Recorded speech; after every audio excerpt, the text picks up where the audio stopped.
I got fluent in Spanish at 13 with 120 hours of studying. Here's what changed the game for me. This is the framework that I use to learn Spanish grammar. And I'm telling you this because it's like the equivalent of like giving a man a fish versus teaching him how to fish, right? When you gave him one fish, you fed him for a day. When you taught him how to fish, you fed him for a lifetime. This is the framework that's going to feed your grammar struggle for the rest of your life.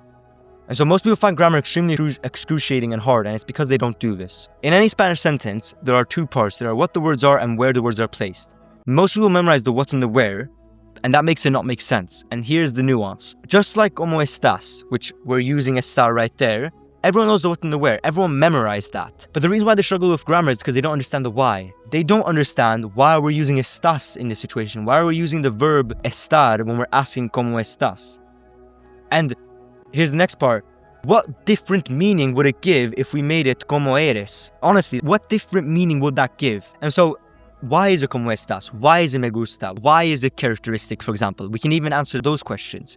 And this matters because when you understand why things happen in Spanish, they make more sense. And when they make more sense, you remember the rules better and it's higher leverage. Because humans are naturally logical creatures. And so giving up on logic is the best way to make learning Spanish extremely annoying, extremely hard, and take you a lot longer. Because instead of learning an overarching rule that applies to every example, you're going to be learning each individual example by memorizing each individual sentence or word. And that is so much lower leverage. And so here's an analogy for how understanding the why helps you.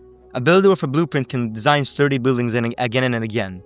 But a builder who just eyeballs it might get one right, but struggles to repeat that same success. So Spanish sentences are the buildings and grammar / logic / the why is the blueprint. If you like this type of content and you want to see more, then check out my YouTube channel.